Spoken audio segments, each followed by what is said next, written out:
Okay, this is the distributor, and this is the inside of the cap. The protector melted.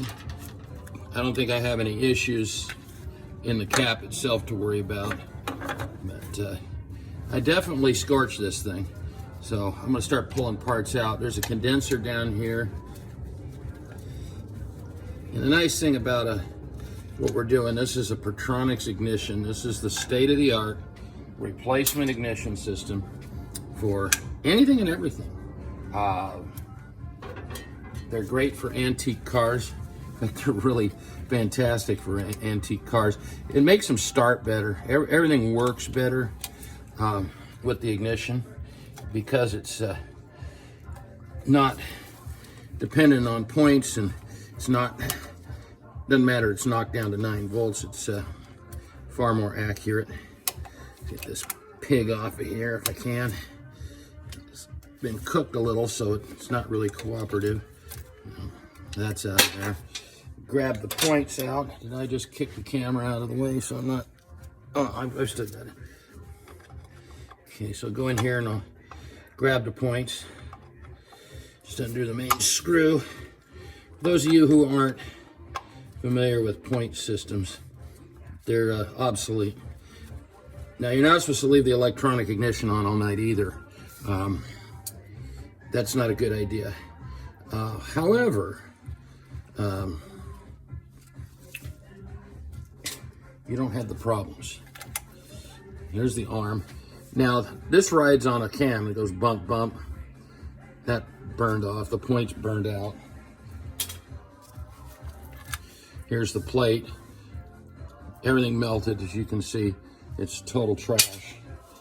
Now, what I got to do is to get this plate cleaned up a little bit. Got a dirty rag I can use that for. Man, I'll tell you. Fun stuff. Good old brake cleaner. Universal, I can clean anything stuff. Really does a nice job. Does an excellent job. And it leaves no residue. Now, we're over here with the coil. We're gonna take that wire off the coil there. So I'm just using my wire cutters to do that. Okay. Turn the little nut sufficiently, which it has. That's the brand new coil, and of course it didn't work either. But you can see why. All right, now those of you fine folks that have forklifts and other industrial equipment, you really need to look into changing one of these over. I hear people talking about originality, blah, blah, blah, antiques, and no, I don't care about originality. I care about safety and being an efficient machine. The whole idea with, you know, some of the nicer vehicles, the Rolls and Bentley, their designers would have immediately swapped over to this system because they were about the car giving maximum value to its customer. Today, they don't have the same philosophy. They want to sell a lot of expensive parts. They use electronics and all the other good stuff, but it's mostly to beat you to death with. Any of you have an expensive toy to mess with, you know, you're gonna know it just it bites you. It's constantly costing you money that it shouldn't cost you, because, you know, the folks that invented these cars, you know, first of all, a Rolls and a Bentley is supposed to be a reliable, comfortable car. It's not supposed to be a constant headache. And unfortunately, they become that nowadays for various reasons. Well, let's open up this igniter real quick and take a look at this puppy. I want to see the fitment, the plate, and everything, how much further I have to go with it. Okay. Well, here's the old boy right here. And apparently that's the hold down right there. So it's going to fit over these two little buggers right here. That's what's going to happen here. But this needs to get out of the way. So now, I can destroy that. Yay. It's already destroyed itself anyway. It's garbage. It's burnt to a crisp. So it needs to go out the hard way. Since the screw is probably... Okay, girl. One of my ends just went over and decided to lay on the battery terminal. On the negative. Nice, that's okay. Didn't hurt anything. Okay, so now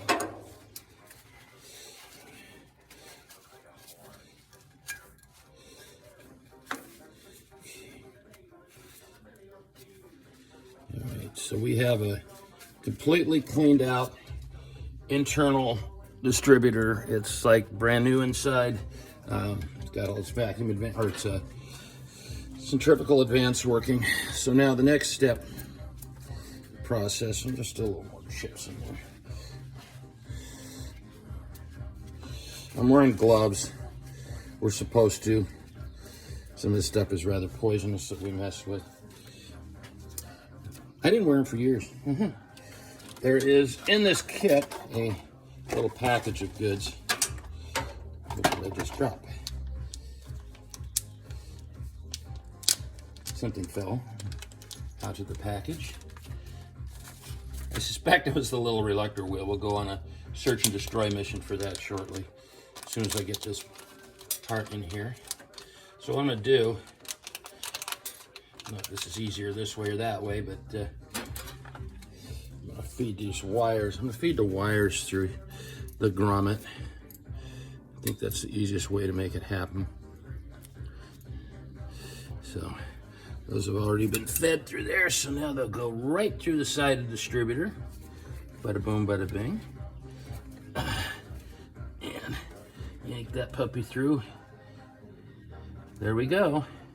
You can see that it's all hooked up. It's gone through the side of the unit.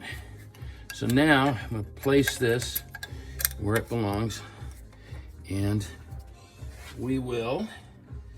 So we're going to use the old screws again. Well, that's fine by me. That's good utility. So we'll put that old point screw back in here. And we will proceed to screw it in and secure the plate.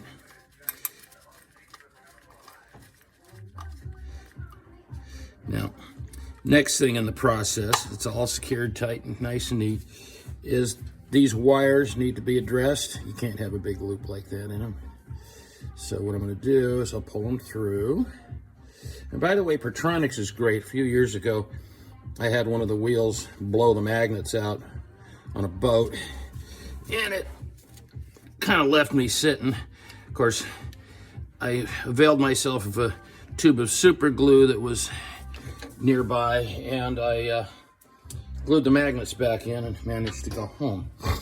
So that was a good thing. And I called Pertronix the next day, and they said, oh, well, we're going to mail you a whole new inner wheel. And that's what they did. That's what I got. And lo and behold, 2 minutes, thing was running again just fine. I guess I'm not going to have to trim these because the coil's far enough away. So what I'm going to do is I'm going to crimp the ends on here. And I'll probably throw something like heat shrink on it later. The idea is to get the old beastie running today and get ready to publish a video so you can see what happened here. Okay, so I'll just get my crimpers. And one of the things to do is crimp it back a little ways first, so you know you grab the wire. There we go. And that is down there, nice and tight. Okay, and so I will run this wire around. Here's the power wire over here on the coil. I don't know if you can see that, but I'll put that wire on here thusly. Boom. And then I'll take the washer. And there's a lock washer, by the way. Place it on there. It's hard to do these with gloves on. You get more grip than you want, or not enough grip. a second here.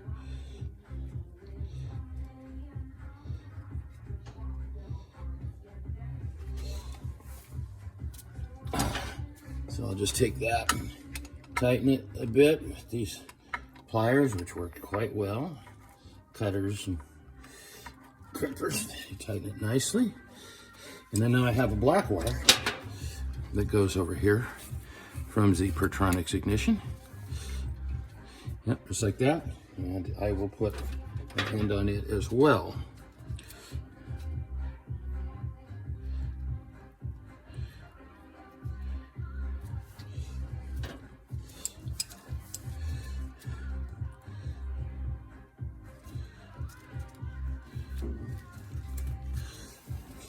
Crimp down, and that will go on the opposite terminal, the negative terminal of the coil. That will take care of wiring. It's essentially done. Now I've got to go on a search and destroy mission to try and find where I dropped the reluctor wheel. The pitfalls of machinery. Things fall in the pit, you're in deep shit. See, I'm a poet and I didn't know it. But I won't quit my day job, even though I really don't have one. Okay, so we're gonna pause for a minute here and we're gonna go look for this thing.